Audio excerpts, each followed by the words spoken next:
Ladies and gentlemen, boys and girls, children of all ages, and those of you with nothing better to do with an internet connection, Paul Johnson and Shane Hoopfer are proud to present the Total Stickcast. Buckle up and enjoy the unscripted, unadulterated neurosis. And 3, 2, 1. Woohoo!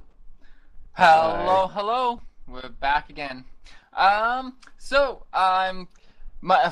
Crap, yeah, horrible, awkward intro. Professional! Professionalism up the wazoo. My name's Paul Johnson. I'm a vlogger, writer, freelance writer, all kinds of different crap. You can go to everythingpaul.net to get an eyeful of all of that. And with me, as always, despite the letter writing campaigns that have been started, the maestro of our bonus episodes, it's Shane. Hi! I do voices. And I produce this show. You notice I didn't call it a shit show, because the last two have sounded good. Okay. So it's only a piss show. Not a shit show anymore. I was gonna say piss fest. Yeah, we've upgraded. Yeah. So I do voices. All right, here we go. And we've attempted to fix the mic issues that you may or may not know about, depending on how well I decide to edit. Yeah, there we go. So to address that. Okay. This is the first time I have ever stopped a recording. It is. I mean, even when I'm recording voices, I don't stop recordings. Okay. So, all right. So, my wife, her sister lives in England. Married a British fellow. Really? Yes, they wanted to go visit. This was a couple of years ago. And they went for 3 weeks. But the conversation was initially, let's all go for 3 weeks. Okay. And, well, if you kind of know me, I'm thinking about, okay, what am I going to do there? And I'm thinking like, all right, well, I'd go watch a soccer game. Guess so, yeah. Yeah, you go to England, I think you'd go watch a soccer game. That's good thinking. Get the experience, right? Yeah. Get piss-ass drunk one night in some pub. Mm-hmm. Ideally starting a bar fight, or at least being involved in one. I mean, going for the full British experience here. And after that, there wasn't a whole hell of a lot. Because I don't care about Big Ben, the Crown Jewels, stuff like that. I could not care less. Okay. Like, bores the hell out of me. So, my wife and I had a sit-down talk, and I'm like, you know what? Instead of spending this money on me going to England, how about I get to build a computer with that money, and you guys go have fun? Mm-hmm. And after a week of thinking about it, she decided she didn't want to drag my miserable ass around England for 3 weeks, bitching and complaining. Which I kind of hinted that was going to be the end result if I went to England. Okay, so you had some emotional ransom in there. I had a little emotional ransom. I didn't know that part of the story. I didn't. For the cost of what it was going to cost, to fly over, and then you're staying in hotels, getting food, all that stuff. Mm-hmm. We had budgeted an amount of money for each of us, and I'm just like, fuck it, I'm going to put this into a computer. Yeah. We decided that, so for the first time in my life, I got to go just overkill nuts on a system. And so I have a monstrous gaming tower, gaming PC, and I used to host sports radio back in the day, and my co-host at the time, the late Dan Rakuzan, him and I, we talked about doing a sportscast again. He got diagnosed with cancer, ended up passing away before we did anything with it, but I had bought some ridiculously expensive sound equipment just in case. Yeah. And because I could. Well, yeah, of course. Because my wife had just given me the green light to essentially go nuts. Mm-hmm. So, I can shield the Rode microphones. Okay. The USB NT. All right. It costs way too much money. I was going to say, you're happy with it? And then you said that. It's ridiculously a good microphone. But Probably the best you can buy. That's a USB without transferring over and using what are they called? SRT microphones? Or XLR. XLR, that's it. XLR. Yeah. Yeah, this is the best you can do with USB, pretty much. And so that's why I always joke about that. And so I've got a really kick-ass gaming computer. Yes. 4K, 60 frames a second, no problem. And you got it as an alternative to a trip to Europe. Yep. Yep. And I call that a super win for me. I think so too. I think that was a damn good deal for you. You didn't wind up doing something you didn't want to do. Like I don't know. And I got stuff. Do you enjoy traveling, or No. is it like okay? Because I was wondering, is it just the nature of where you were going, or is it traveling altogether? No. I mean, I traveled enough playing hockey, and I never enjoyed traveling. I don't like camping. I mean, if I have to go somewhere, I want a hotel with room service. Hell yeah. Yeah. We agree on this. We agree on this astronomically. So actually, that's shocking. I didn't think we would agree on something like that. Yeah. You know, we've evolved past the need of camping. You know, sleeping in a tent. Right? You know, camping. Hey, my idea is camping is building a big ass fire with a lot of beer. Okay. And sitting around the campfire with a few friends. That's fine. I don't need the rest of it, though. Yeah, that comes with the notion that you get to go home, right? Yeah, that comes with the notion of I'm not sleeping on the ground in the middle of the woods pissing on a tree. Only to have a raccoon, try and take my eyes out. Yeah, no, unless you're homeless or occupying something, there's not much reason to sleep in a tent outside. No, and so I don't get it. Well, I get it. I do get why people enjoy. I do get why people enjoy it. It's a different experience. You're out and about. It's completely different from your home life. Yeah. No, not really. It's my wife still bitching at me to do stuff, except for it's chopped firewood instead of something else. No, my wife really likes camping, and my father and his girlfriend are really into it and stuff like that. But I don't know.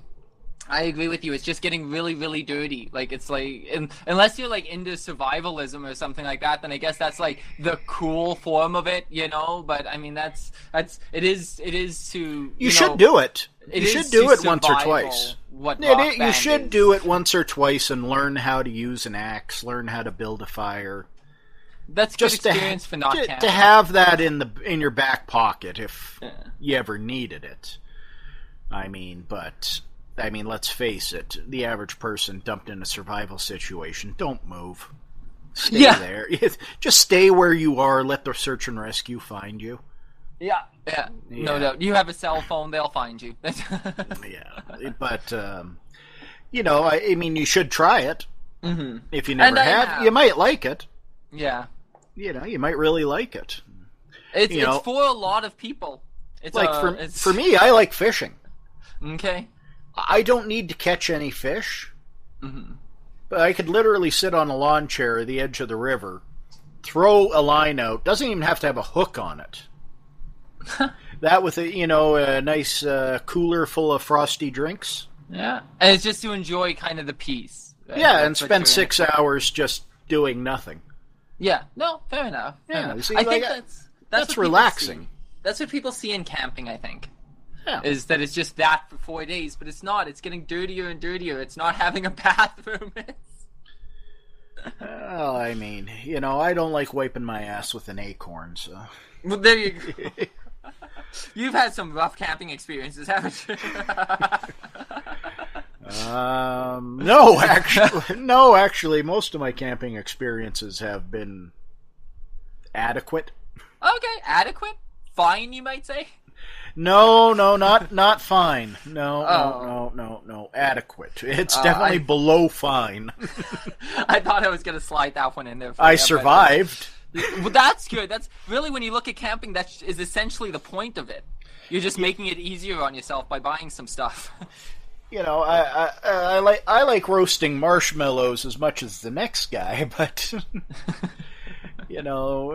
throw a hot dog over the fire on a stick, and sure, that part's great. It's all the setup and takedown and everything in between that just really sucks. And like you kind of said, you can do that in the backyard without having to sleep outside that night. Yeah. You can have a couple of beer and sit by the fire. Yeah, I just don't understand the point of it. But I mean, going back to your point in traveling, not a whole lot. I don't care about architecture. I don't care about visiting museums or anything like that. If I go somewhere traveling, if it's in the States, for example, I probably want to go catch a baseball game or a football game, wherever it is I'm going. But yeah, that's about it. I don't know. Sports isn't a big thing to me, but I'm not a big fan of the idea of traveling. I like being at home. Like, I feel something very comfortable. Like, you spend your life trying to build, you know what I mean? Like, things and possessions and things that you're comfortable with. And, like, I think, like, you're supposed to be comfortable at home. Getting away from that shouldn't be the goal. I'm way more comfortable in my own home. I think that's common with a lot of people, though, kind of like, they're more like me. I don't know if that's a thing or not. No, I think we're in the minority. You think I think we're in the minority. Wait, you are or I am? Both of us. Okay. Because I'd rather stay at home and do something fun for me. Yeah. I totally agree with that. I don't know. I think you're might be more in the minority because I hear that kind of mentality a lot from people that write things or YouTube people, that kind of stuff.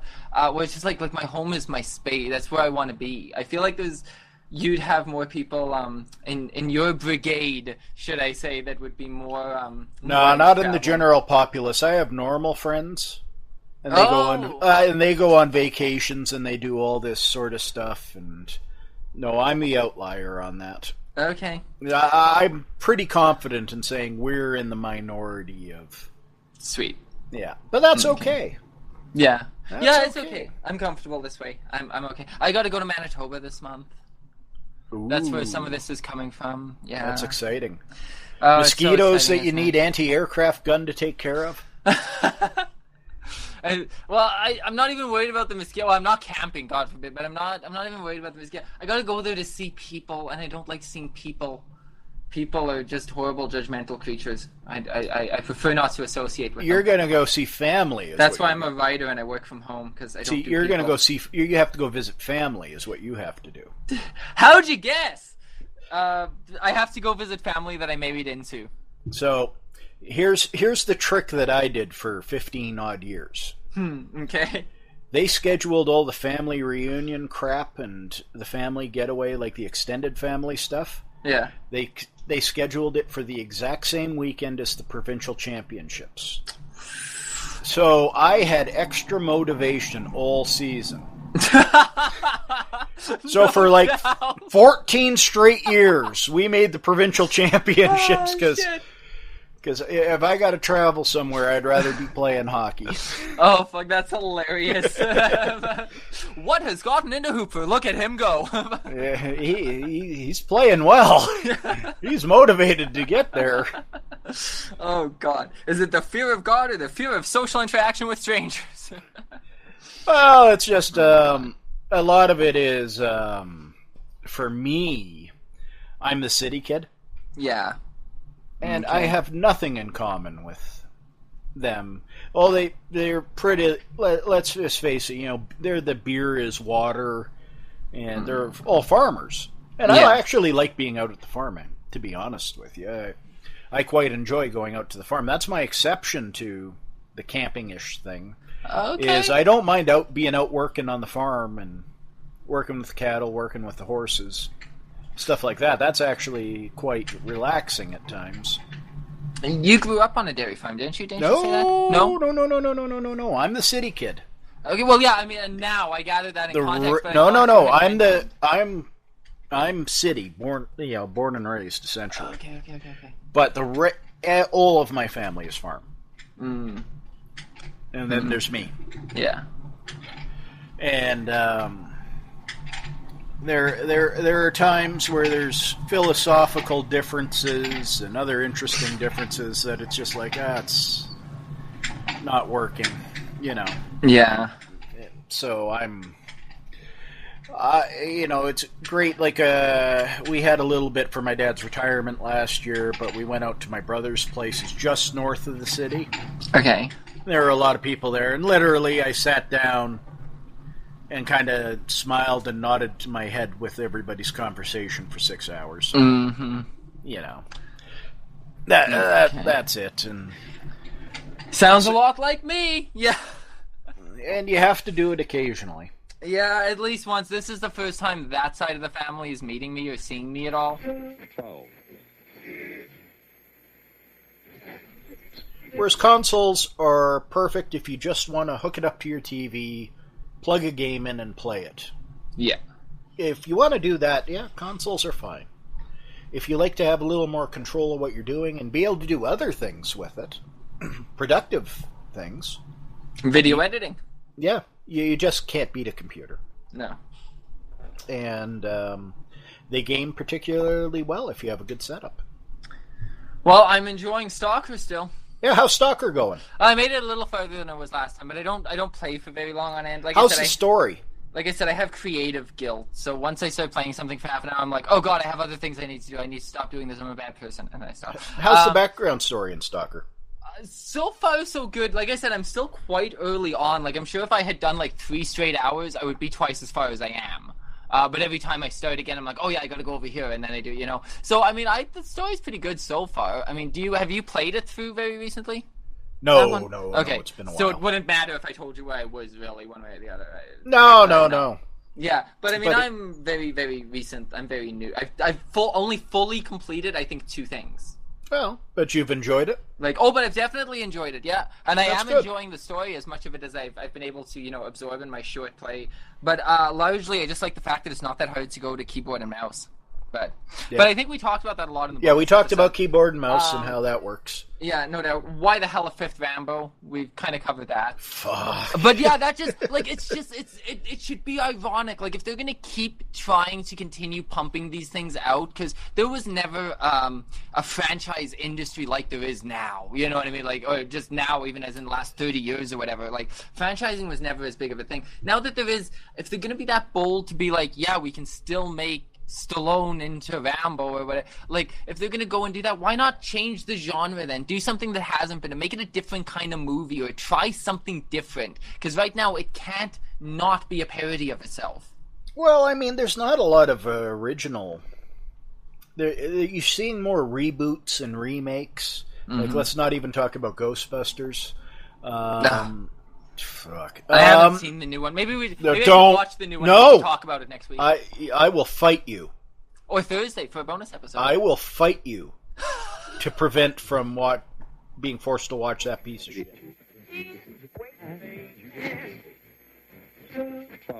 I'm not a moviegoer. Yeah. I'm not. I don't go to the theater very much. I don't want to say I'm completely not a movie person exactly, but I'm not a big movie. I'm more into television. Let's put it that way. You want to know what the last movie I saw in the theater was? Go ahead. I'm trying to remember what mine was. What was yours? Rumble in the Bronx. Holy shit! So what was that, 25 years ago? 20 years ago? Wow, yeah, about there. Dear God. Probably closer to 25. That was the last movie you saw in the theaters. Yep. Amazing. Okay. And I will explain the logic to this. Okay. Now, I understand theaters today have gotten a little more comfortable. Oh, yeah. Yeah, a lot more comfortable. Yeah. But, so, I can go pay $15 or whatever it is to get into a movie, pay another $15 for popcorn and drinks and stuff like that, right? Yeah. Or I can kick my feet up on my lazy boy, watch a movie in front of my 55-inch TV with complete Dolby THX surround sound, and be able to pause it and go pee whenever I feel like. Yeah. No doubt. Isn't that the truth? Yeah. And really, that's what it comes down to. It's just that I have control over everything, and it's more comfortable. It's kind of the same as going on vacation. Like, why would I do it over there when I could do it over here, comfortable, and sleep in my bed?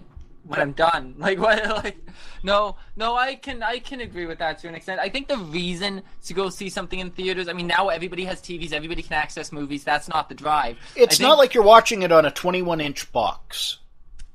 Yeah, exactly. Like TVs were 25, 30 years ago. And I mean, going from that to watching something on a big screen in the theater, okay, that's an impressive change. Yeah. But now, like, I mean, you can buy a 52-inch 4K TV at Costco for $600. Mm-hmm. I mean, shit. That's perfectly big screen. Mm-hmm. And I have a nice Logitech surround sound system. Hey, Logitech. Yeah. Shill life again? Come on. Send me something. Yeah. They don't keep sending you things. They haven't sent you anything. Yeah, send me things now. Yeah, come on, send me something. I'll shill it. But and it's as good a quality as I'm going to get from the theater as well. Yeah. Sound wise. Mm-hmm. And you don't, if you got the awkward thing, if you're not sitting in the right part of the theater, you kind of got to swing your head back and forth to see shit. And I'm 6'6". Mm-hmm. You know what?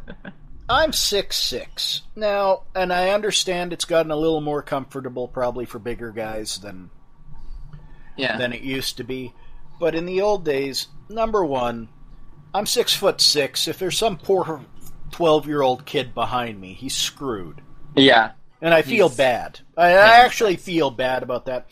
Plus, there's not enough leg room for me. Yeah. So without kicking the guy in front of me in the back of the head, there's not enough room for me to stretch out and be comfortable. You're doomed to be uncomfortable. Yeah, why would I pay for that? No, I understand that. I can see that. Definitely. Just to see it. And, instead of waiting a few months, it'll be on some sort of streaming service. Yeah. Well, I was going to say, I think that's really the pull now to go to a theater. Is it's just that you see it before everybody else. So if you're involved in all, like if you're susceptible to all that mass marketing and stuff like that, well, you've been hearing this movie's coming for a year. You've been hearing this movie's coming for a year. If you can see it 6 months before it comes out on DVD or whatever, there's a reason to go. You know what I mean? But to me, that's not enough. That's the only reason. I'd rather wait. That's the only reason. Mm-hmm. Perhaps if there's an IMAX 3D, something crazy going on with that would be an experience to see it like that. Yeah. I could understand that. Mm-hmm. I went to an animation festival one time. There was a theater arrangement like that too. So there's something else. You don't get to see that. That's not going to come out on video. Sure. Yeah. I mean, if there's a special event, but Infinity Wars, the new Marvel movie. Okay. Don't care. No. And it's full of oh. So, you wanted to talk about a camera. I wanted to talk about a camera. And I didn't prepare this ahead. This is probably some. I'm not a camera guy, so this is going to be something new to me. I have something here that is an Akaso. I'm assuming is how they say themselves. Nope, it's AKASO. Akaso. Okay. Yeah, that's what I'm calling it. Okay. An EK7000. Now, what this thing is it's a knockoff, a very knockoff of a GoPro. Okay. Yeah. We got this little thing for just under $100. Okay. And it comes in a full kit with like the helmet mount gear and like it comes with just scads and scads of extras, which I was afraid that that's because the camera came out of a bubblegum machine. I get it, right? Sure. So I figured, but now I fired up this camera about 3 times now. I've used it to catch footage of our animals, like the bunny and that kind of stuff, and because I can put it in places where I wouldn't necessarily want to put a camera because of dust and stuff like that. Sure. So I've actually used it for that a couple times. Haven't put it underwater or anything just yet, but it does come with the case and all that. I plan on testing it in water soon. And it's been freaking dynamic. It's 4K, Ultra HD, Wi-Fi, all that kind of stuff. I'm reading the front, but basically a Chinese knockoff. Chinese knockoff, but I am very impressed at how well it works. Well, that's good. The image quality is good. The battery doesn't last very long, but again, there's some applications you would need a GoPro to last a long time, but there's also some applications where you really don't, because you do need a GoPro. What do you mean by it doesn't last a long time? What's the time frame we're talking about? On a totally fresh battery, I would say probably about half hour-ish. Maybe more. Ooh, that is a little low, but so it's quite low. But on the same token, if you're doing something like zip lining or falling out of the sky or something, you're not falling for half an hour. That's true. So for a lot of things you would use a GoPro for. Now, if you're that extreme and you're like a mountain bike racer or something, well, fuck you, go spend $1,000 on your GoPro, of course. You know what I mean? Sense. But that obviously makes sense. But if you need a GoPro for a few random things, maybe you're filming the kids swimming or something like that, or like whatever, this little thing is awesome. And for $100, that's if it works, right? Yeah, and I've never been shy about Asian knockoffs. The biggest problem with them is often that you just have to... It takes 4 or 6 weeks to get here. Yeah. I can't go to the store and buy one. But often if you do enough research on the company, you can get a pretty good idea on their products. Mm-hmm. So, and what's this company's name called again? This thing had great little reviews and everything. I'm going to spell it. AKASO. That's Akasu. Yeah, Akasu. That's what I'm calling it. Or all right, Akasu, we're shilling for you. Yeah, I really send Paul something. Camera so far. Send Paul something. Camera. Yeah, send me something. Send me more batteries, even. There you go. Yeah, send him a longer life battery, and we'll review it. Send me the one you're still testing. Yeah, there you go. Yeah. No, I got no problem with buying stuff specifically to the Asian market. Mm-hmm. I mean, 90% of it is pretty much the same thing. Yeah. Well, I don't want to hype. Go ahead. No, go ahead. I was going to say, I don't want to hype on, like, specifically Asian knockoff stuff one way or the other. But, I mean, a lot of stuff, like, if it seems too cheap to be true, I'm often scared of it because a lot of times there is something wrong with it. Like the plastic's brittle, something isn't gonna, something's wrong with it, and it just doesn't work right.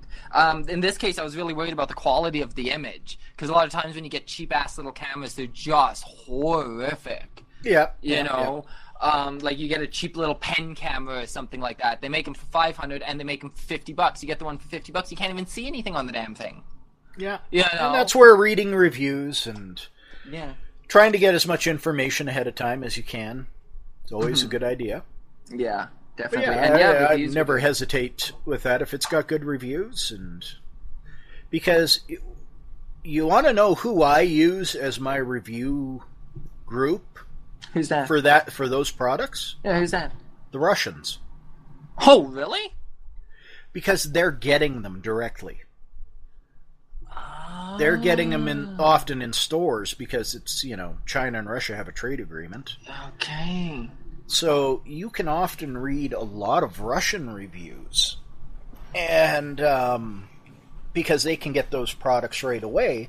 Yeah. And they can give you a good idea. When I'm researching, say, a 4 or 5 year old graphics card, to decide if it's something that can go into one of my computer builds, often I'm getting Russian reviews because instead of feeling the need to, oh my god, I got to buy the greatest and latest and all that, I get a lot of Russian reviews that are going, yeah, we're still using this 5-year-old's graphics card on this game, and this is what we're getting.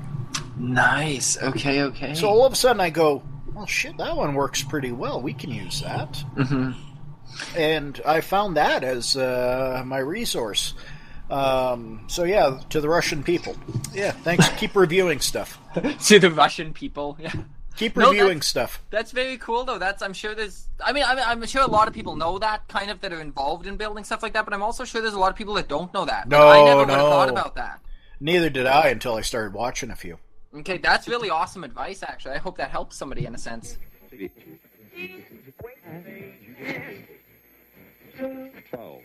Okay, So yeah, Bruins Marchand, I think. Brad Marchand. Brad Marchand decided to lick a Tampa Bay player, and I actually don't know who that player is offhand because I'm not a hockey guy. I'd have to actually look it up, but I don't care. He licked a guy. But what shocks me more than anything is it's not like it's the heat of Pat. This isn't the first time he's licked somebody. Did you know that? Yep.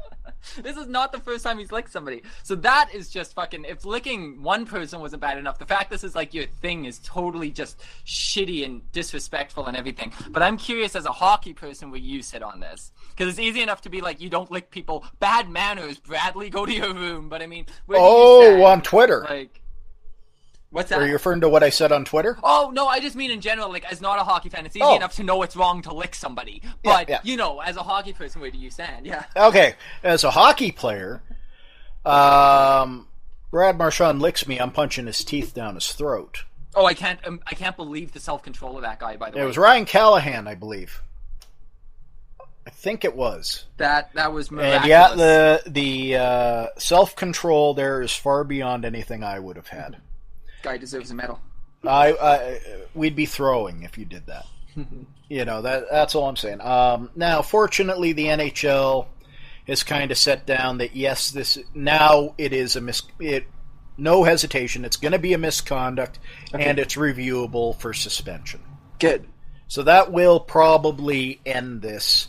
And Brad Marchand is a hell of a player.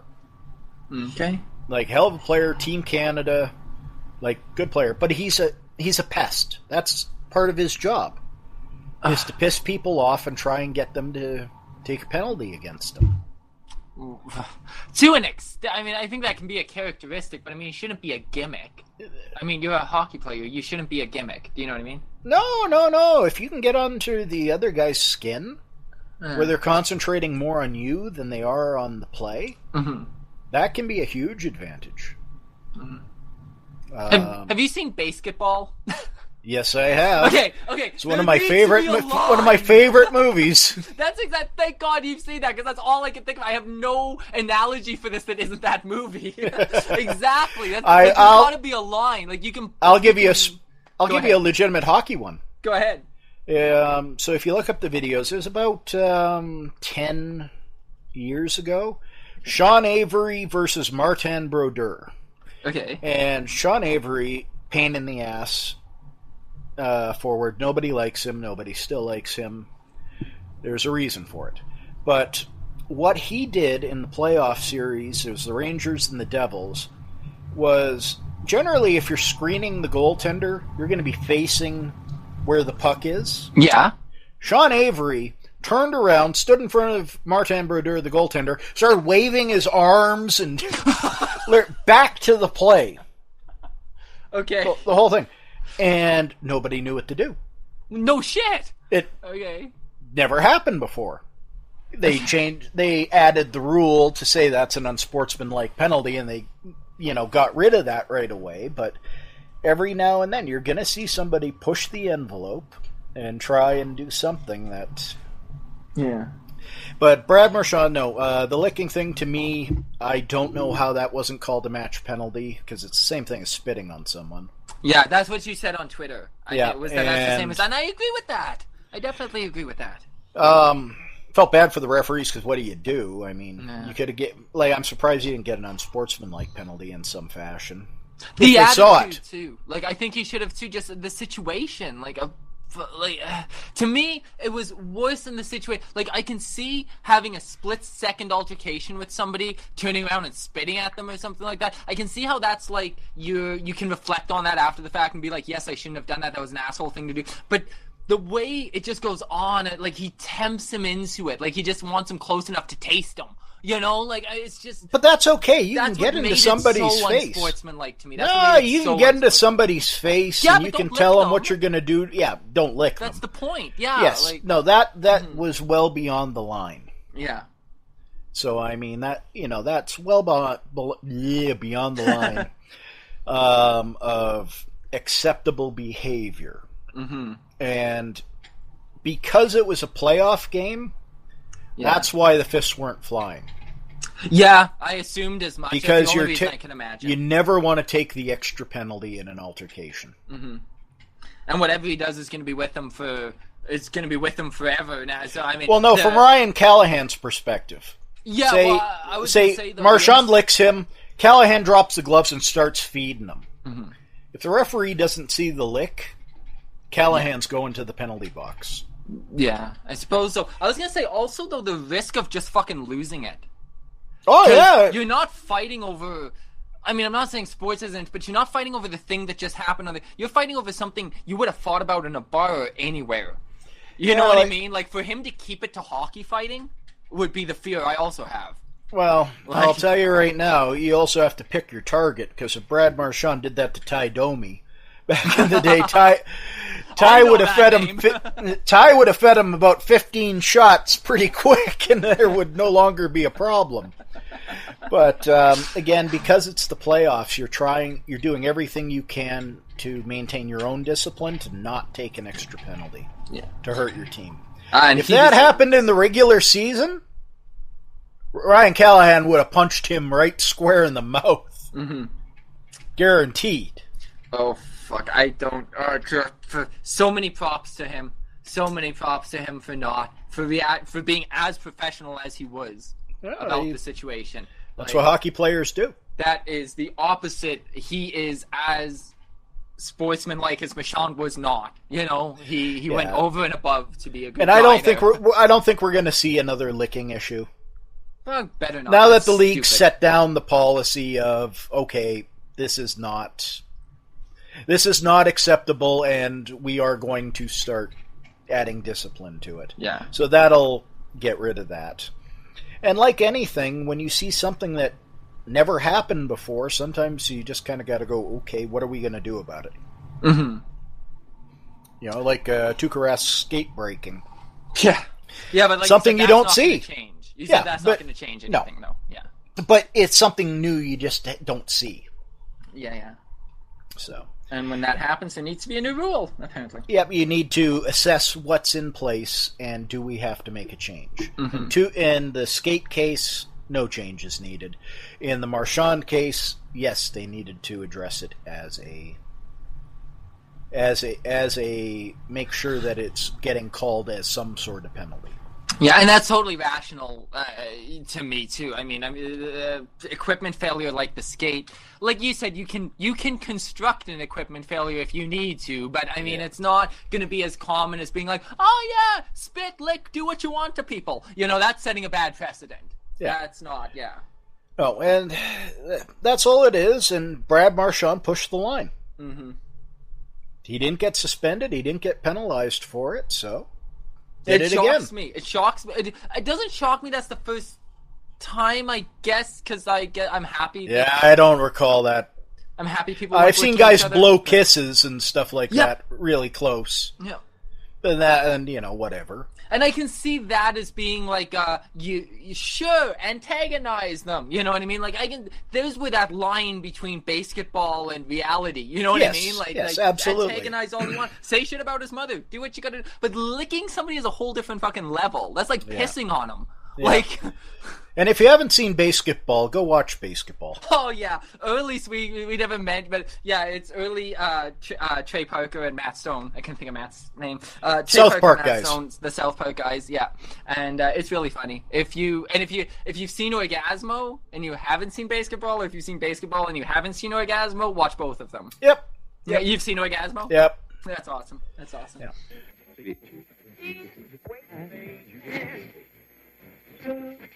And I wanted to make sure Bloodsport was the last movie you saw in theaters, right? No. Oh! Okay. Rumble in the Bronx. Fuck. Oh, Jackie Chan. I was so close. No, not really. I was close. Well, I suppose Pow, pow, punch, punch. They all happened within a few years of each other. Yeah, okay. There is pow, pow, punch, punch involved. Crap. I thought it was Bloodsport. That's why I made the Frank Dukes reference in the opening. That was the lead character in Bloodsport. I was letting you feel good about yourself. Well, that just false, though. The longer you let me feel good about myself and then I discover that I was wrong, then the harder I fall. Right? And the harder I laugh. Oh, okay. Well, carry on then. So I know we got a few things to talk about. I got like 4 things written down to talk about this week, possibly. Oh, I guess 5 things because I didn't even write one of them down. One of them was your suggestion. But what are you pissed off about this week? You seem grumbly overall. What's in your bonnet? Joey fucking Votto. Okay, that's on my list. Okay, sure. Let's go for it. Hit the Vottery. Well, I'm trying to keep myself calm. If you hadn't heard, Joey Votto kind of made some statements of, I don't really care about Canadian baseball, I don't care about my history in Canada, so on and so forth. Mm-hmm. I heard about this.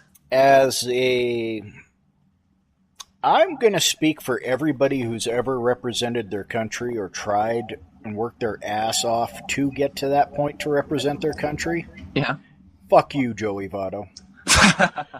That seems to be the synopsis. And now he apologized the next day. Yeah. It doesn't fix everything. There's a lot of... He really fucked up. Yeah. And I'm not a happy camper. I'm very insulted by that. And it would be punch Joey Votto in the face day. Okay. It's where I'm at. Are you just pissed off in general because of the state? Or do you know, like, have you followed him in any way prior to now? Like, are you a fan? He's a baseball, right? He's a baseball player? Yeah. Are you a baseball fan? Yep, but okay. Joey is probably the best first baseman the country's ever produced. Okay, so this is personal, not like apart from it just being a Canadian thing. Like no, it wouldn't matter the sport or who it was. I come from a culture, especially in hockey, that if you're not injured or you don't have a child on the way and you get called to represent your country, you go. Okay. Perfect example is, as much as I hate Connor McDavid, you know what? The Oilers were eliminated from the playoffs. Connor McDavid was asked. He might be the best player in the league. He might not have to do it. But, yep, there he is. Okay. He went to play with Team Canada, I'm assuming? Or? Yeah, at the World Championships. Okay, I have no idea who he is. That's too deep of a cut with hockey for me. I don't know who that guy is at all. But... Just smile, nod your head. Yeah, I am, but the podcat audience can't see that. So like, I'm not even in funny, fake rage cry closet mode. Yeah. Like, I'm bothered by this. This is punch somebody in the mouth mode. It's a shitty thing to say. I don't dispute that at all. Incredibly stupid. It is. Ill-conceived. I'm sure he realizes it, and I'm trying to stay calm on it. But the apology seems like he knows, like, whether sincerity aside or otherwise, like, none of that about, he just knows he fucked up. Like, that's definitely certain. He knows he fucked up. Yeah. Like, yeah. And so, he played most. Yeah, I don't blame him. He played most of his career in the States, though, right? That's what sparked his statement or whatever, right? That's what he was trying to get across. Well, generally, if you're a Canadian kid, you go to U.S. college. Okay, for baseball. Yeah. Okay. Because you remember, in a lot of the states, in the southern states, baseball can be played a lot longer than it can up here when it's still snowing in April. True. Yeah. So often you go to a U.S. college. Mm-hmm. So he's not unique for that, then? No. Yeah. No, that's a pretty standard route. Okay. There needed to be something else said. There definitely needed to be. He really threw Canada under the bus. I agree, because I read the statements and that kind of stuff, and yeah, I agree, because I knew you were going to bring this up. And I've just I can't even do the feign cry closet annoyed. Like, I'm just pissed. So what's he got to do now to make this right? I don't think he needs to. Well, he could shut up. And when the country calls on him to play. Yeah. You know, he didn't play in the last World Baseball Classic. I don't think he played in the one before that. Just like, no, I want to work on my game in training camp. And Yeah, it's one of those things. I think if you've ever gotten to a level where you have the opportunity to represent your country or you're working to do that and you don't make it, you're insulted by what was said. Yeah, I can understand that. I can understand. You put everything. You wear that badge. Yeah, Yep, yeah. yep, Somebody else who should have been wearing that badge kind of spit on it. Yeah. yep. And that's not what we do. Hmm. As Canadians, that's not what we do. Yeah. I noticed in his apology, he said a lot of things people don't always say in like apologies like that. Talked about jealousy, talked about this and the other thing that, hey, I felt like at least with the apology, he made himself more vulnerable than a lot of people do rather than just having a flat out press release that was a matter of some things were taken out of context, we're sorry you were offended by, like I felt like it was a pretty vulnerable and personal apology at least. Did you have something for the apology? Like, did you feel something from the apology at least? Well, that's what's kept it from a gunshot to a punch in the face. Okay. You know, Yeah. Okay. like there's not much he can do to recover from that. Just shut up and let actions speak louder than words. Yeah, never say another word. And yeah, I'm trying to restrain, trying to keep myself in a not going on a wild ramble. Yeah, no, fair enough, and I think you've explained why it's offensive, and I think that makes perfect sense. I mean, I even understood reading it, and I'm not a sports person one way or the other. You don't have to be though. I can see that. I'm not even a major, gigantic rah rah. I don't have a Canadian flag on my forehead or anything, but I understand that. I totally do. That makes good sense. Okay, so we can walk away from that. Do you think? Eh? Yeah, We can zip that up. I think we just leave that be. Go Jets. If you're playing a sport to play at the highest levels of it, Yeah. that's a different animal. If you're playing it for the purpose of making it a career, making it your future. Not even that. It's with what I played. I mean, last show I mentioned, like the provincial championships. Yeah. Every year they're at the same weekend. We made that. We would go to the Western Canadian Championships. There's national championships, world championships, and you have aspirations to do that. It's a significant part of your life. You have to put a lot of time into it. I'm sure. Wow. Well, congratulations for the time you spent in there. Yeah. Ow! Yeah, no doubt. And enjoy standing up in 15 minutes. Yeah, good luck with that. Wow. Just going to lay back and cry a little bit. Yeah. Speaking of laying back and not standing up, thought something else we maybe touch on for the hell of it, because I didn't have a great lot of things that were pissing me off this week. I thought maybe we'd talk a little bit about sleep paralysis and as I started to think about that, because sleep paralysis, okay, just go by. Hello, Ossifer! Yeah, I know. That was so loud. It was just obnoxious. It's like there's no point in me even talking. Okay. So anyways, yeah, no, because sleep paralysis is kind of an issue for me at times. I control it 99% of the time, but different life events and stuff will trigger it. And then I thought of you with a history of head injuries and this and the other thing, concussions, this, that. All that stuff is always, seizures and sleep disorders, that kind of stuff. Head injuries are always linked. They sit in a basket together, and if they rub together, that's unfortunate. Have you ever experienced anything with like having your dreams affected or sleep paralysis or anything like that? No, I've never been affected by sleep paralysis. Just insomnia. Okay. My dreams are boring. Really? Oh, Seriously, so lucky. there hasn't been an entertaining dream in at least 10 years, I would imagine. Oh, wow. Okay. Yeah. No, that's sad. It kind of is.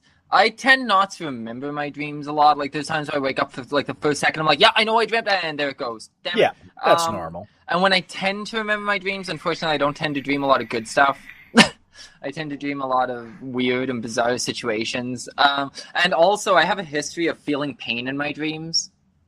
which is Neat.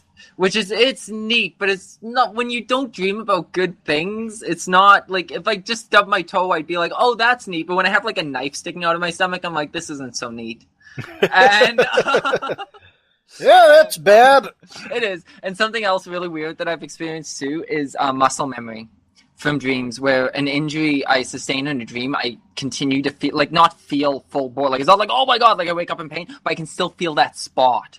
Like, if you burn yourself or hurt yourself, like 3 hours later, you feel the bruising or whatever. Like, well, that's probably because you tensed up the muscle. Yeah, most likely. But you tense up the muscle, it's going to be sore for a little bit afterwards. It's very surreal, and it's a very different experience. Well, here, I'll tell you the worst one I've done. Okay, hit me. I tore a rotator cuff sleeping. What? Yep. Okay, how did you do that? I have no idea. Oh, well, obviously. Well, you were sleeping, but I presumed, like, if you I woke up and I went, well, my arm hurts. Okay. And I tore my right rotator cuff playing baseball. Oh, so okay. I knew what that felt like. Yeah. I woke up, my left shoulder's hurting, and I'm like, hey, what the hell going on?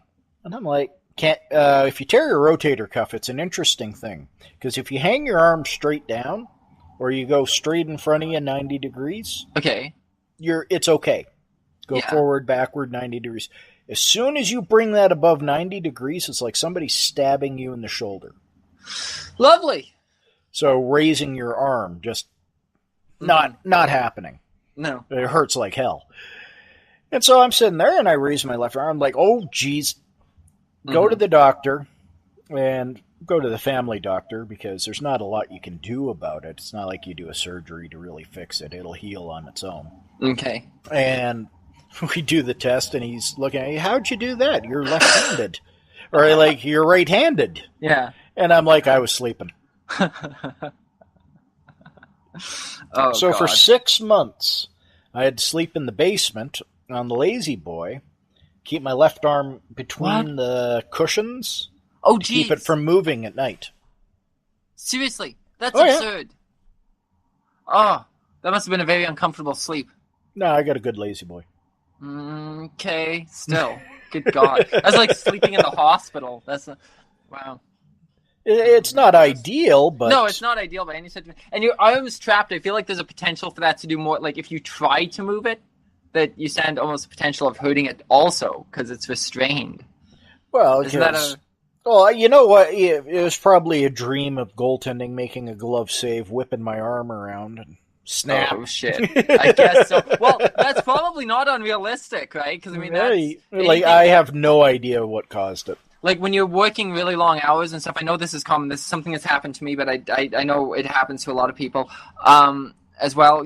When you're working a lot of hours at a really repetitive job and stuff, you'll sometimes dream a continuation of your day and just keep doing those same repetitive tasks in a dream, where you're just filling out paperwork, or you're just, clicking something on a computer or whatever, just continuously. So yeah, that's quite likely. I mean, you got the muscle memory for hockey and stuff. Maybe that's exactly what happened. Who knows? And sometimes oh no. Okay, give me 1 second. I gotta go grab the door. All right. Ramble incoherently to the audience. All right, so he got his monthly supply of porn. Fantastic. All right, let's do something odd, and odd for me. Saturday, Cleveland Cavaliers are at home against the Boston Celtics. They're down 2-0. Put your money on Cleveland in Game 3. Just a hunch. Woohoo! Hi, Paul. Mannequin. Hi. It's not really a mannequin. I just thought I'd commit myself to that. Woo, oh, just mannequin. cocaine. Okay. Just cocaine, yeah. Oh, okay. Lovely! Yeah. So if I'm lucky enough with sleep paralysis, I don't know what you said in between. It's going to seem like I'm totally ignoring it. I was talking about basketball. Oh, you're talking about basketball? Okay. Yeah, I gave some betting advice. Oh, okay, cool. That's legal now, I guess, or whatever. It's going to be legal. It's going to be. They're talking about it. Yeah, whatever. We'll deal with that when it becomes legal. If I'm lucky enough, I get to fall asleep and have a dream in which I am paralyzed, kind of deal. It recently happened where I had the situation where the faster I ran, the more seized my body became. So in the dream, I knew I was running. I don't know what I was running from, but it was fucking terrifying enough to motivate me, apparently. The more I ran, the more I could actually feel my physical body in the bed becoming paralyzed. which was totally freaky. But if I'm not lucky enough to fall asleep first, what happens is it actually blends into reality. And those are the fucking freakiest things. The first time I ever had that was the most surreal, and it was laying there, and I had no idea I'd fallen asleep at all. Your visuals don't change at all. There's nothing to give you that feeling like you're in a dream at all. And suddenly I was lifted out of my bed and thrown against the wall by a force, like by nothing, like just like it would be a ghost, I guess you'd say, but I mean, I didn't render it as that at the time. It was just like a force lifted me from my bed and threw me against the wall. And what makes these things so freaky is that you literally, there's no separation from reality whatsoever. So you know this doesn't happen. This isn't a problem. This isn't a real life thing. But on the same token, it's in the middle of happening. So you kind of got to regard it to some extent because your consciousness has had no separation from reality to put you there. And the whole while, sounds like acid. And it's like hallucinating. That's the only thing. It's like taking a hallucinogenic. It's the only thing to compare it to. The only thing I've ever experienced nearly that vivid before. And that's pretty much the worst one I've had as far as my body being physically moved out of the bed by another force and me not being able to move. Keeping in mind that whole time I can't move, so I'm trying to fight against this force, and I literally can't move my body. The lesser extent of that is laying there and suddenly, because what it is, like paralysis, if you think about, if you're not trying to move, how do you know you can't move? But it's this feeling of weight, like all of your whole body just gets like heavier and like you're sinking into the earth almost. And you just feel it as like somebody sitting on your legs first. And you're like, well, nobody's sitting on them. Let me move my toes. Shit, I can't move my toes. And you literally feel it work through your body and flush through your body as you're laying there, and there's nothing you can do. And I try, like it's really hard. This has happened, like obviously I'm married now. It's happened a couple other times in my life while I've been in bed with a partner as well. And you try, like I try to, signal that, but like I know if I could just get my finger to move, maybe I'd disturb them, they'd move, that would rock me out of this or something like that. And it's crazy because you sit there and for all your might, it's got to be the closest thing to being in a waking coma as the fear that goes through you, because it's not a rational fear. It's not even like I think I'm really screwed, I'm never going to move again. It's the fact that the process of experiencing that, the dreamlike state of the paralysis, comes with intense anxiety. So it's you're in danger, and you also know you can't move, and you don't know why either one of those things is happening. So you're just basically saying you're batshit crazy. Basically, yeah. But it is a fucking freaky experience, especially when you don't know you're sleeping. I bet. I can imagine that would suck. Big time freaking sucks. So, yeah, and I'm sure there's other people out there that go through this. So that's why I thought I'd take a little time to talk about my experience with sleep paralysis. Cool. Because there's got to be people out there going, shit, somebody else has felt it? I didn't want to tell anybody. I thought they were nuts. No, you're not nuts. That's a real thing, man. Sleep paralysis is a real thing. That's a crazy real thing. Yeah, I've read about it and seen TV on it. And It's a thing. Now, typically it happens to me if I've started or stopped a medication in my lifetime, which doesn't, like I say that like I'm doing it once every 2 or 3 months. So I'm not a heavily medicated human being at all. But whenever I've had, it tends to happen to me if I start or stop a medication, or if I go through a major change, like lifestyle change, like even sleeping in a new location, it can happen. And this week, I think, because I'm super freaking irrationally stressed about fucking traveling this weekend. I hate the idea that I'm leaving this weekend. Oh, for Christ's sake, you'll be fine. I'm just irrationally freaking freaked out about that. I think even though I'm trying to keep it under control, I think that's exactly what it is. Because it's the only thing changing this week. I have explained to you what you need to do. I have told you what you need to do. Shut up and don't cause any problems? Exactly. So I guess Monday we'll be talking about Kekistan? I hope so. Okay, sounds good. If my plane doesn't crash or anything over the weekend. Oh, you don't say shit like that out loud. No, but if you say it on a podcast, then it's okay. Oh, yeah, and when you go to the airport, don't mention bomb. Just don't. Okay, I'll try to resist the urge. Okay. Like, unless you like stuff going up your backside that don't belong up your backside. That don't belong. Like fingers and flashlights. Isn't that really just a matter of choice, though? Like what one person thinks doesn't belong up their backside, somebody else might think belongs up the backside. Like Fair enough. Hey, no. I'm good with that. One of my gay friends just got engaged this week. Yep. No, I'm cool with that. I'm just thinking you might be uncomfortable with the situation. I know I would be. Who knows? It depends if they're not. Glass of wine, rubber glove, lots of lube. Sweaty 45-year-old guy bending you over and straight in. Hold up, he's sweaty already? Well, what's the situation he's coming into this from? You don't want to know. Did he have to chase me down, or? No, probably tackled you as soon as you said the word bomb.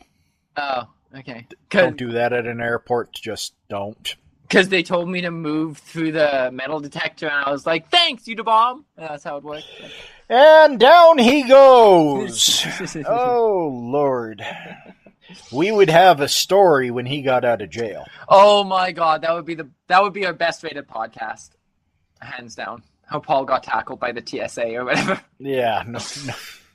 And I'd be laughing at you the entire time. You're an idiot. I did get in trouble. I had one of them was a dick to me. And I know everybody has trouble with it, blah blah blah. But I had one be just bully me for no freaking reason. Last time I went through, I put down my water bottle next to, and I was trying to be a decent person because you know me, I'm not very confrontational.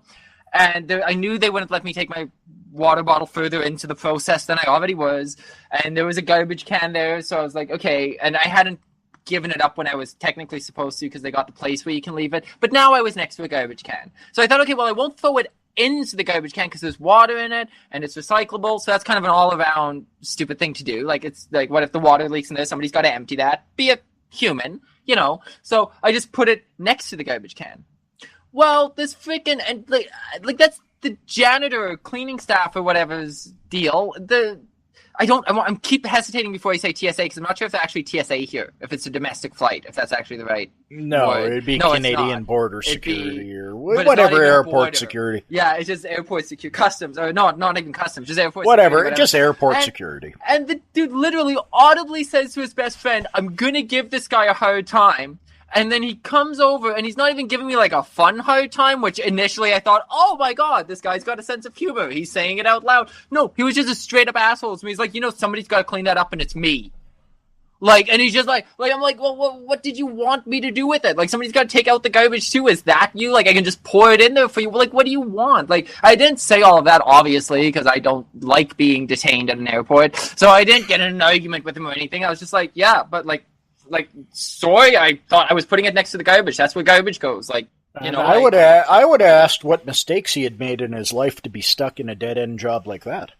Oh, what mistakes he made in his life that made him so angry? And again, that's where I go to the special room, and I get to talk to friendly people for hours. And I did not want to go to the special room.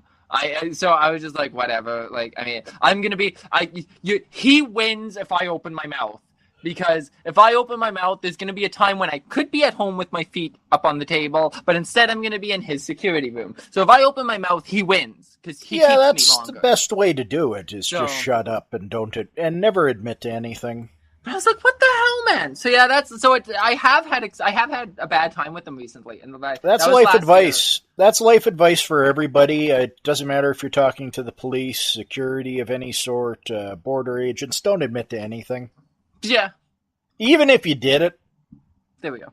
You don't admit to anything. Get a lawyer. Yep. Get a lawyer. Yep. You don't say anything. Yes or no, sir. Be respectful. And do not admit to anything. Mm-hmm. I learned that a long time ago. It's kept me out of a lot of trouble in my lifetime. There you go. Yeah, lawyering up is not just for Law and Order characters. Lawyer up, people. Speaking of shilling for things, which I almost did, just telling people to lawyer up. That was my public service announcement, I think. What did you say you had to shill something this week? I do want to shill something this week. Okay, this is the positive. Okay. I want to shill Board Game Co.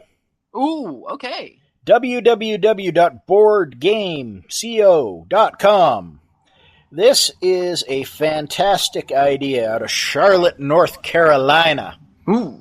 And I just like saying Charlotte, North Carolina. Yeah, you made it sound good when you said it. Like it was like in this corner. Like I like the way you said that. Damn. Oh no, I am G Life here. Yeah. Oh yeah. Okay. G Life only while you're recording voices for G Hundy. There. Only while you're recording lines as G Hundy. G Hundy's a spectacular character. Yeah, we're gonna be meeting him in episode 2. Yeah, get that done. Yeah, I am working on it. I'm still happy with the way it's looking. It's not like I've hit some wall or anything like that. Well, it's good because it looked better than episode 1. Yeah, it'll sound better than episode 1 because I'm in it. Yeah. I have. It's funny whenever you like make something and you have to stare at it and finesse it for months and months and stuff on end. You know all the things that you're unsatisfied with, which makes a lot of people very critical of themselves, and I think keeps a lot of people from releasing. And I see that in like indie authors circles and stuff like that I'm a part of too. Self-doubt keeps a lot of people from releasing things. And whenever you're responsible for something like that, you see all those flaws that you hate. So as you're saying, like, the audio's so much better and stuff, I'm like, yeah, and I know about the 2 spots I hate, and little things like that. It's yeah, but who cares? Put it out. Exactly. Somebody's going to like it. Somebody's going to hate it. Doesn't matter what you say, what you do. No, somebody's going to hate whatever you do. You could be saving babies from a volcano, and somebody will say that you did something wrong and you disrespected the volcano. Yeah, you're volcano shaming. Yeah, so it doesn't matter. Put it out. If, you know what? Be proud of what you do. You're a good writer. Put the shit out. I definitely agree with the fact that, just putting stuff out, and I'm bad at taking that advice for myself, but I give that advice to other people though too, because your first thing might not be great, but if you get it out there, you get some response, and you're gonna see people that like it. Oh, and it's hard to get better if you don't try. Yeah. And also, somebody, I can't, and I think it may have been Woody Allen that talked about it, was the fact that the people who know you are the most critical people you're ever going to show something to. And it feels backwards and it feels wrong because those are the people that have sometimes probably supported you in things sometimes and what. But if you're creating something that's like to make somebody laugh or to make somebody, that you think or feel something or whatever the case may be, you're trying to affect other people's emotions. 4 people closest to you, 5 people, 10 people closest to you don't represent thousands or hundreds even that could see that. And you can find so many things. I've seen this in workshopping for Twitter and stuff like that too, is there'll be things 4 people absolutely will not understand a piece, will not understand a joke, and you'll have 7 more that thinks it's absolutely hilarious, that completely connect with that. And so many people hear the opinion of those first 4 people and they go, no, you're right, it sucks, you're right, I was wrong. And they say, without hearing the opinion of that second group of people, or that, however it might work in an individual circumstance. That's so important. It's so important. The more people that see something, sure, there's some purely just not great things out there, but the more people that see something, the more opportunity you have to get that positive feedback. Okay, well, speaking of bowel issues, not really. That segue wasn't great, but anyways, that wasn't the best one. It wasn't the best. So, hey, did I get a raise? Did you? Why do you want a raise? What do you? No, I got a raise. You got a raise? Yeah, because you canceled on me the other day. Yeah, I did. And what did I promise you? Cheese? Yeah, I got cheese on my sandwich now. Okay, so you've got lettuce, you've got bologna, you've got cheese, but no sauces. Mustard. Oh, this is getting out of control. I'm not going to be able to pay my employees anymore. Oh, this is getting to be a good sandwich. Dear God. It's getting juicy. I'm so excited about this. Well, everybody's lactose intolerant nowadays. Yep. Not really, I guess, whatever, but people have it. It seems like it's a thing. Everybody's lactose and celiac, and everybody complains about everybody being lactose and whatever. Anyway, so I thought because of that, it was pretty easy to go in and find out if you're lactose intolerant. It is a process, let me tell you. Jesus. So I went in earlier this week, and I was going in to find out about both lactose and celiac just at one time, get it out of the way, knock one other thing off the list that could be my issues. In the stomach, not the head. That's I was going to say, there are a few issues. So they told me that I'd be there for like 3 hours, and multiple blood tests, this, that, and the other thing. I thought that probably had something to do with the celiac testing, because I know that's a little bit more severe. Like if you're extreme celiac, it like involves puking blood and like some terrible freaking stuff. So I figured that was the more intensive test. It turns out it wasn't. So my day was going in and drinking this cup of, well, it's pure lactose. It's free-based milk is what it is. It's free-basing. It's like a 6-ounce, 8-ounce glass of just lactose in its purest freaking form, and it's warm. Lactose is not cold. They need to melt it in hot water. Oh, so it sounds yummy. Oh, it is. It's the closest thing I can compare it to is neocitrin with less of a lemon taste. Oh, nice. Yeah. So it just kind of. And I wasn't allowed to eat for 12 hours beforehand or anything like that of fasting. So that was the first thing. That was breakfast for me, was a glass of lactose. Yum. Which I think makes anybody sick, but I don't know. Anyway, so they took the first vial of blood before I drank that. They told me you got to come back in exactly half an hour. Time is of the essence.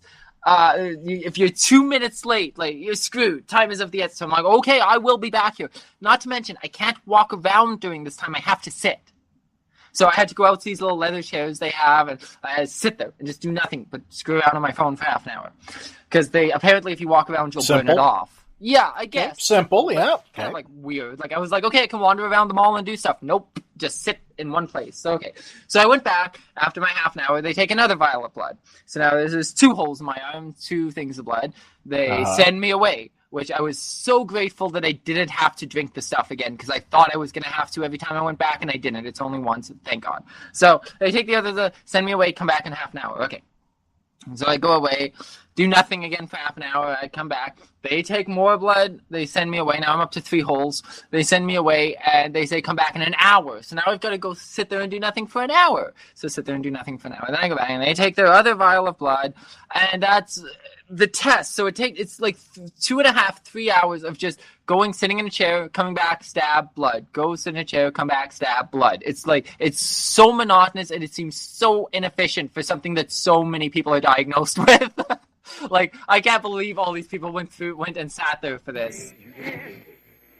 Yeah. I want to talk about parking, but that reminded me of another redundancy that was way more redundant. So I went to the recycle. This is not a thing everywhere. I know this is that some people are never going to understand what I'm about to describe whatsoever. But I went to the Bottle Depot, which is a place where you take your recycling back. It's a recycling facility, but I think a Bottle Depot is fairly common. I don't think so. I do. Not even all across Canada, just in the part of Canada I live in, we get a refund for bottles, this, that, and the other thing. So what happens is, instead of putting your bottles with the rest of your recycling, you keep them separate, you take them to their own recycling facility, and then you get a refund for them, because we pay an extra 5 to 10 cents on top of all the bottles we buy. So I know for a fact that isn't the case everywhere. A lot of places it just goes in your normal recycle. It's not, you don't get a refund. It depends on what whatever it is, the state, wherever you live, what they're doing. It's individually. So that's not the case everywhere. Sure. So anyways, we can bring our bottles back for money is the end result of that. So I went to the recycling facility the other day and stood in line to bring my bottles back. The gentleman in front of me is my new comedic hero, I think.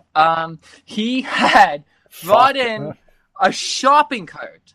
Okay, this sounds like I'm about to describe a bag lady, like a homeless person. No. This guy was like probably a college student, like dressed like whatever, like dead normal, like didn't look scuzzy at all. Yes, okay? yes.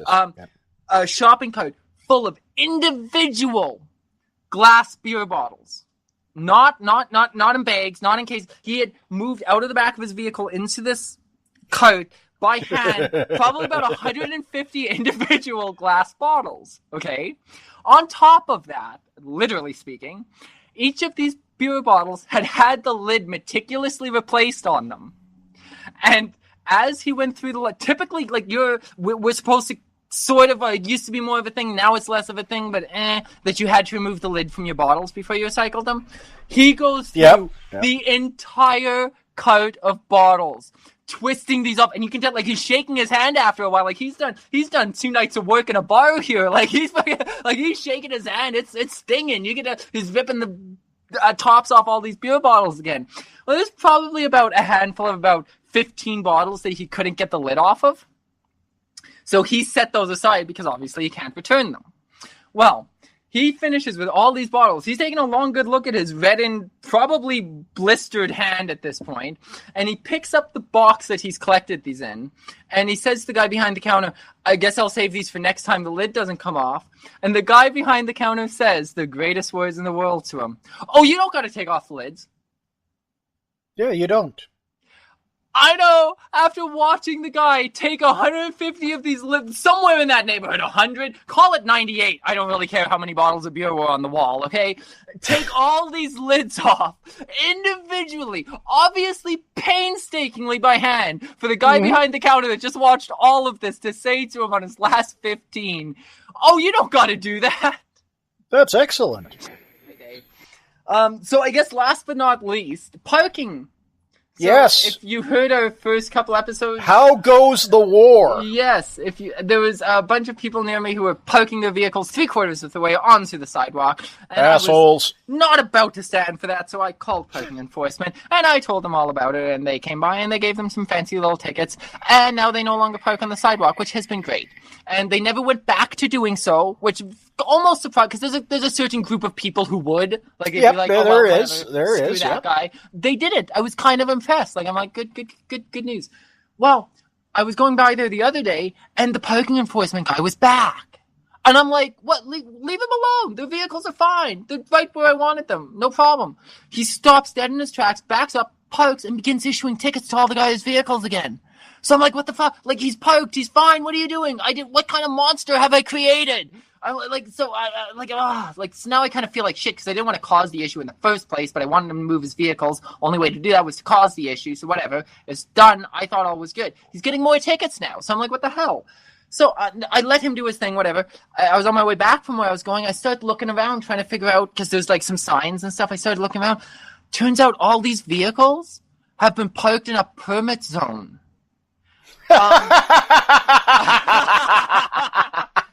Because I live really close. I live directly next door to a major sports stadium. And you're close to the University of Calgary as well. And I'm super close to the university and a Polytechnic Institute, too. I'm really fairly close, not as close as the other two. So I'm right in, like, a prime zone of parking issues, right? Yep.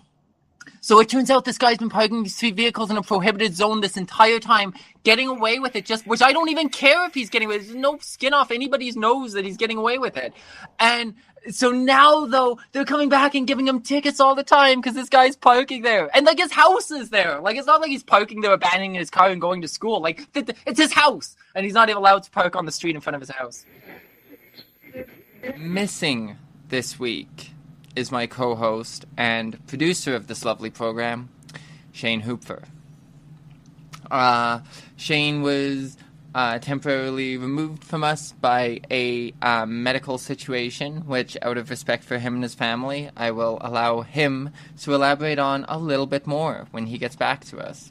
So this week, due to some very short notice, it's just going to be me. If this continues to be an issue in weeks to come, as he may also not be with us next week, then I may have a guest co-host with me, and we'll tackle that when the time comes. So, well, with all that said, this is a new situation I'm in, hosting the show alone, so we're going to talk about a few things new that happened this week. See how I'm trying to theme up the show a little bit? So this is going to be extra special because I have a weird issue today where I keep forgetting the end of my sentences before I get to them. So that's going to make this just super awkward for all of us too, don't worry. Well, all of us. Maybe not. Inclusive.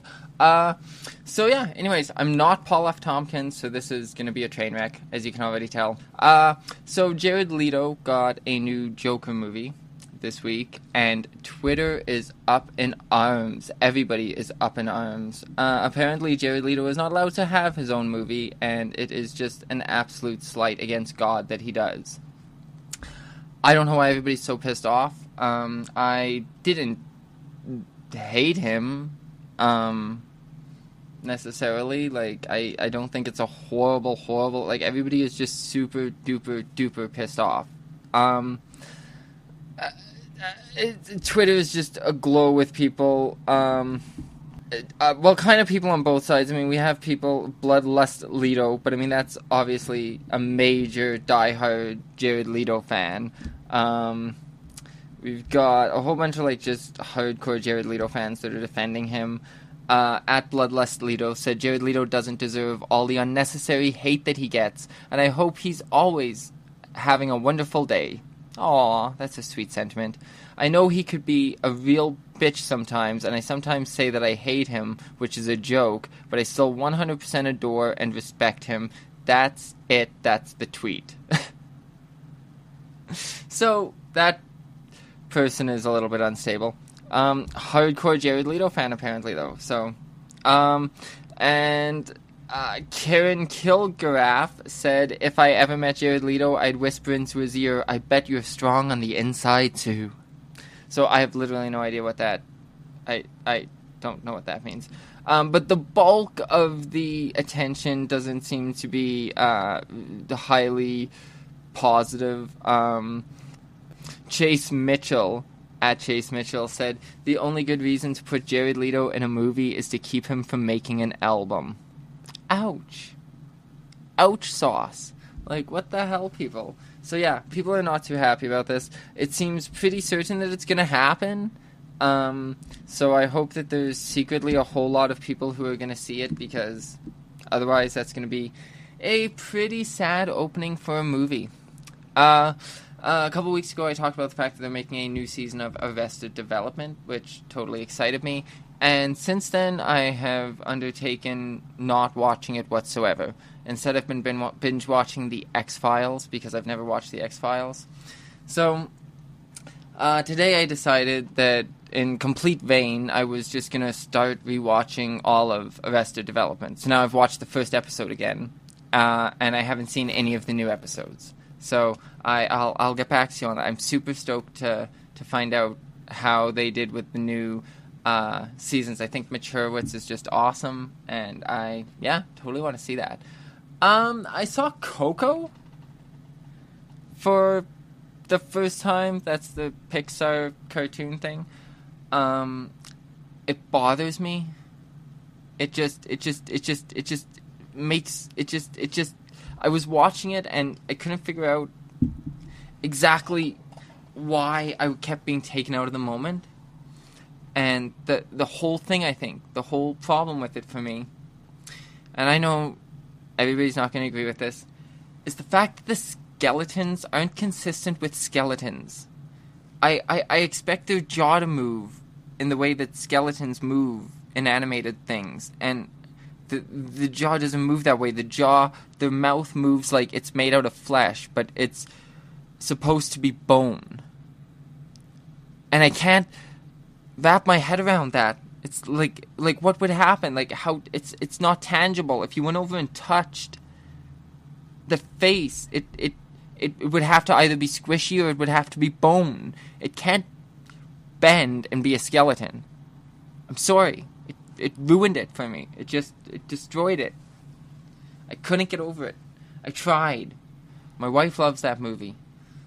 And I wanted to like it, but I can't. I couldn't make myself like it. Well, no, it's not that I don't like it. I have nothing against the plot. I have nothing against anything. I got nothing against that. It's just the fact that their mouth moves like flesh bothers me. It's a cartoon. It doesn't have to be 100% real. That's cool. But there's skeletons, and me, personally, it takes me totally out of the moment. So, I don't know. If you're still listening for some horrible reason, you just hate yourself that immensely, you can go ahead and comment if you've seen the movie and tell me what you thought of it. Just to knock off a whole bunch of kids stuff all at one time, I guess. The Chipmunks.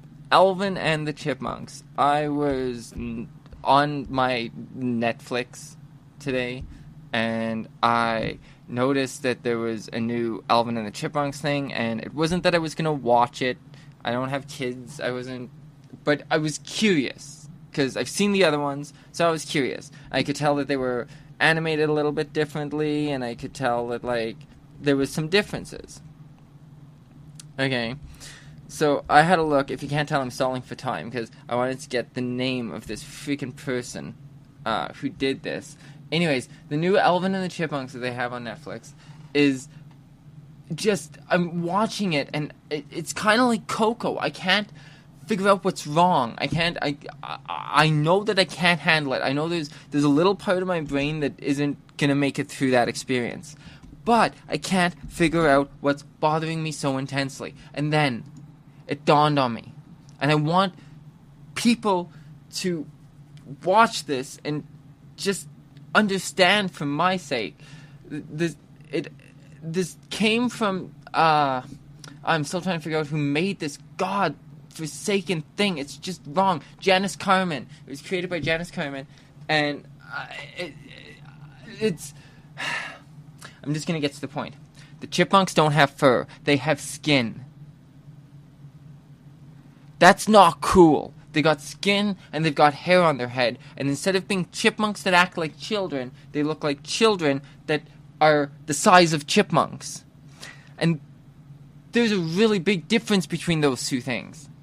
Because their face doesn't have like the texture of fur that it's had in its previous incarnation, and it's creepy. And I was watching it and I found it super creepy, and I didn't know why I found it so creepy. And that's why I found it so creepy, because chipmunks aren't supposed to have this. Well, the chipmunks have skin, I hope, but they're not supposed to have just skin instead of fur. It bothers me.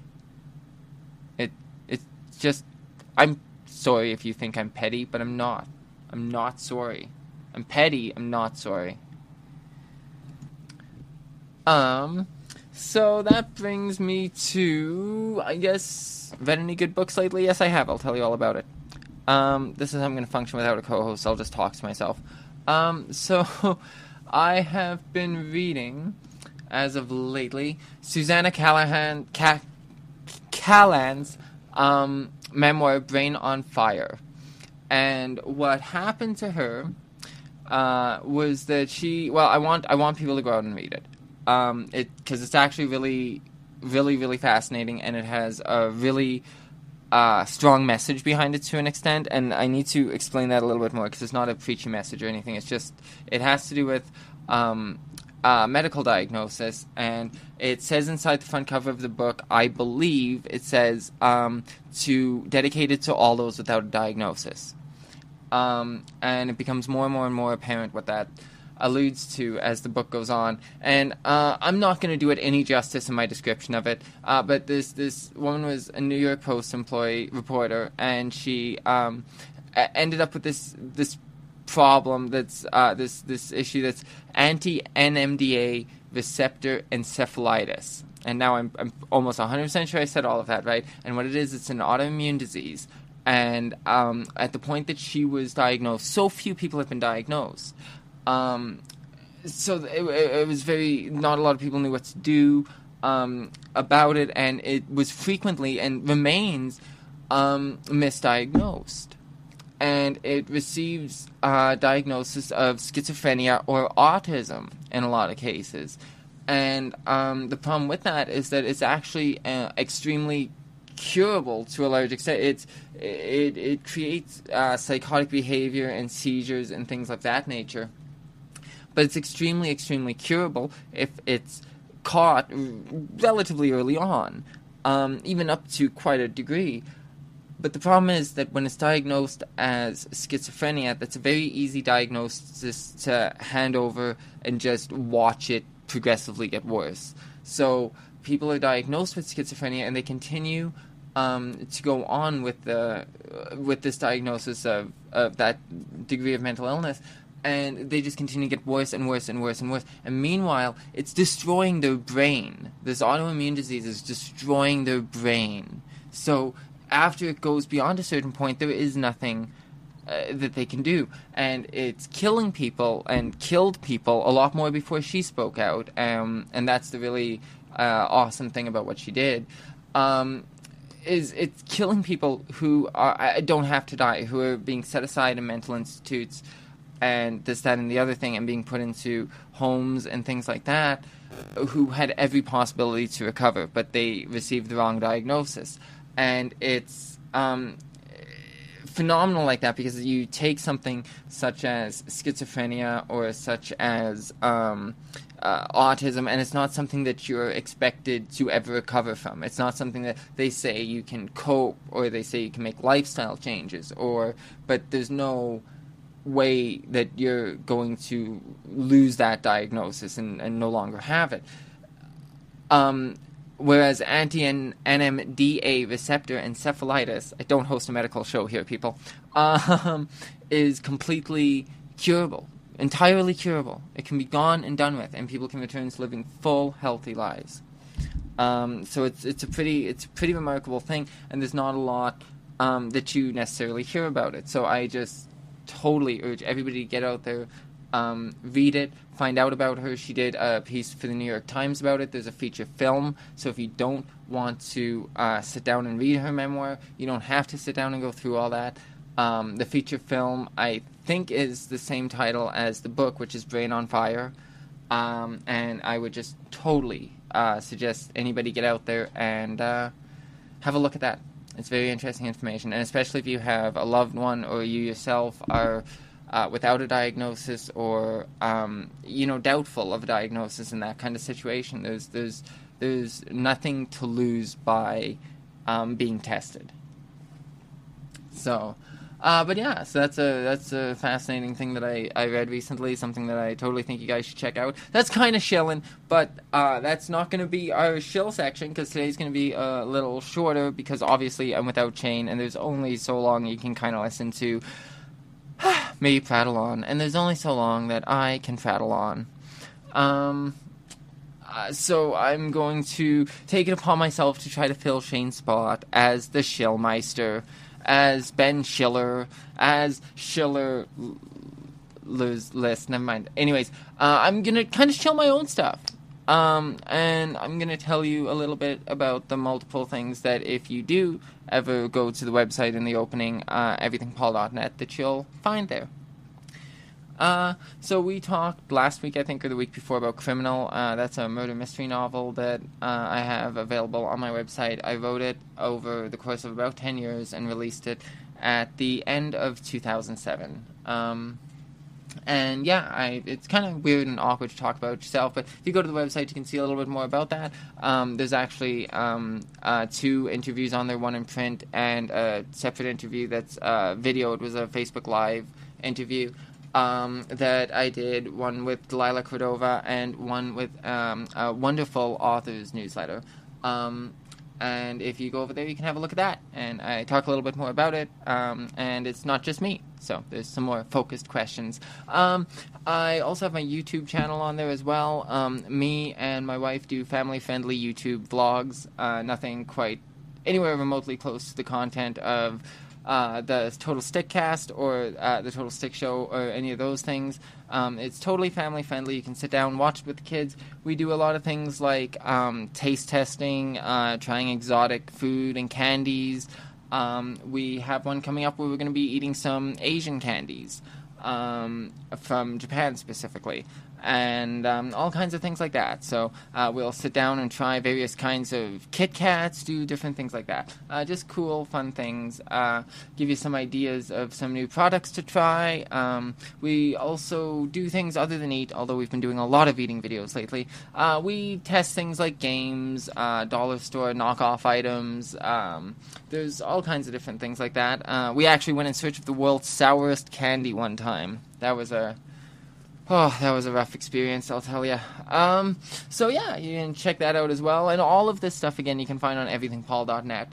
And then, of course, there's the Stick Show over there. And there is this, the Total Stick Cast, that you can find over there as well. Not too much more I can tell you about that, other than with the Total Stick Show, if you haven't already, or if you haven't heard us talk about it yet, there is all kinds of different shorts over there that you can watch. While you are waiting for episode 2 of the Total Stick Show. Episode 2 is in the works. Everything is, as you would know if you've been following the Stickcast, everything is recorded for it.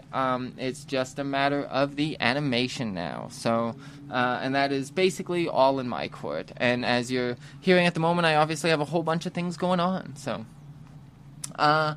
if you also, not so much on the website, but a couple of random things I thought I'd tell you guys about. Facebook is all cram-packed full of these pages that share funny pictures for no apparent reason, and you just go through and people share their funny pictures and etc., etc. And one of those pages is actually curated by me, and I started it a whole bunch of years back for super corny and emotional sounding crappy reasons, cheesy stuff, because I thought that, I could make people smile or whatever by sharing that kind of stuff. Anyways, now it's been about 6 years, 7 years, something like that, and there is 21,000 people that follow it, and it's a little community. So if you want to stop by and check that out, that's called Too Fucking Funny, because at the time I didn't know that I would ever do anything that was family friendly or in that realm of things. So it is called Too Fucking Funny, and you can find that on Facebook. I am also, there's a music blog that exists that was temporarily by me that I sometimes think I might add to again. But rather than give you that, I think I'm going to say that will be linked on everythingpaul.net in the future as well. Because it's just built on a free website right now, and blah, that's boring. Everythingpaul.net is a real website. I don't know what that even means. So we're hoping that Shane is back next week, but if that's not a possibility, then we will probably have somebody. I'm not going to make any promises. We'll probably have somebody with us, either via the great big wide internet satellite thingies. Shane is generally with me, or we might have somebody that's right here in the same room as me. Wouldn't that be insane? So however that ends up working out, we will be back next week. I think we're going to leave this at about this 20-minute mark for today, just because there's only so much time, like I said, that you can possibly, humanly, listen to me prattle on without a co-host. If this was going to be an ongoing thing, you'd have skits or something like that to break things up. But again, I'm not Paul F. Tompkins, the only man that can do a solo podcast for that long and not drive himself or the people around him insane. So that's about that. I think I'm going to leave you with that. And Shane, if you're listening, quit using the Wi-Fi's hospital to listen. It's a filthy, unsafe thing. They warn you about that when you connect. Just don't do it. And also, get back here, because I'm not set up to do this alone. God damn it. Okay. Anyways, we will be back next week with some form or iteration of the Total Stickcast for you. Until then, I guess, to the outro. Bye! Thank you for joining us on the Total Stickcast. Connect with us online through Twitter and Facebook at Total Stick Show. And you can watch the things we make on YouTube by heading to youtube.com and searching for Total Stick Show. Or you can also find our content on newgrounds.com by going to totalstickshow.newgrounds.com. The Total Stickcast is available on Google Play as well as iTunes, and your reviews will help other people find us and help us grow. Please take a moment to let us know what you think. The Total Stickcast is hosted by Paul Johnson and Shane Hoopfer, and produced by, me, Shane Hoopfer. You can connect with Paul Johnson directly on Twitter at OffTheLP or at everythingpaul.net. That's everythingpaul.net. You can also reach us by email at totalstickshow@gmail.com. This has been the Total Stickcast. Thank you for making us part of your day.